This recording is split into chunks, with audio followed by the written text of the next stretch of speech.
JW, we want to congratulate you on your 50th year in the trucking industry with the Bennett families.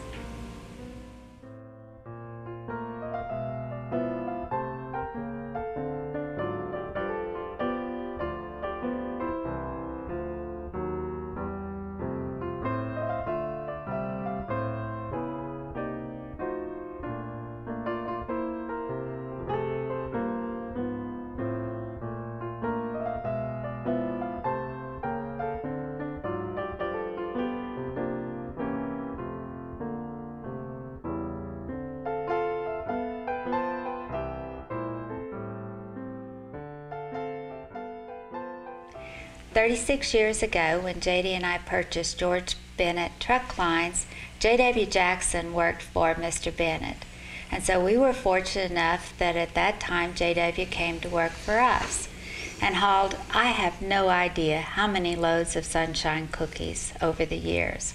But he worked for us as a driver, and we had some trucks for sale, and J.W.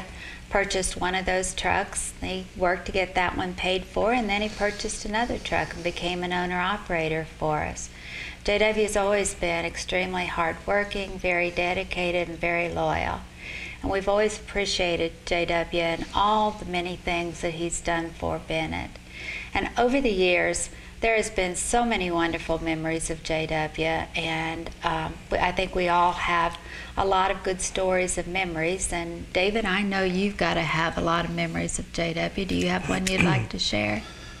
I met J.W. In Southern Illinois.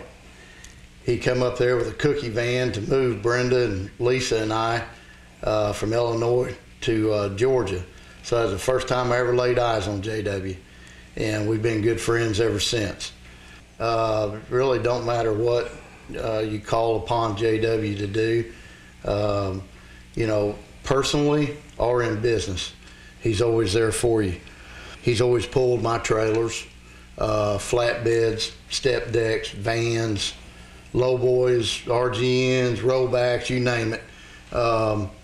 He's never owned a trailer because he never knew what he was going to be doing from one day to the next. He's just always been there for us, like I said, personally and business-wise. How about you, Danny? Well, it's similar. I met JW for the first time when I was probably about 10 years old. I'm just a little old guy running around the office with a bunch of, you know, truckers and all, and here's J.W. Jackson, this big towering guy I'm looking up at, and sort of metaphorically, that's really the way I've always looked at J.W., is he's a tower among men. He's someone that you could look up to in the way he handles his business, driving the truck, and the way he deals with us personally.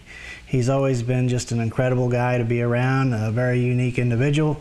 And as they say, they must have broke the mold after J.W., because you just don't see a lot of guys like him out there anymore.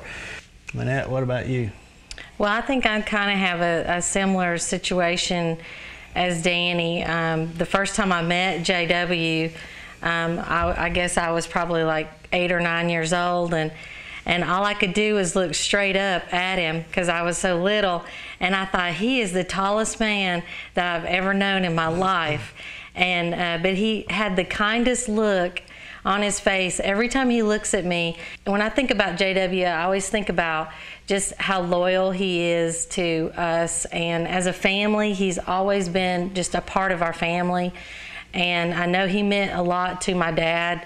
I just appreciate his loyalty and his dedication that he has had to our family all these years. And now it's just, it's great to know that even his son works for us. So there's a second generation that that's with us, and his son's the same. He's just a joy to be around, and we are so happy that you are still a part of us and Bennett.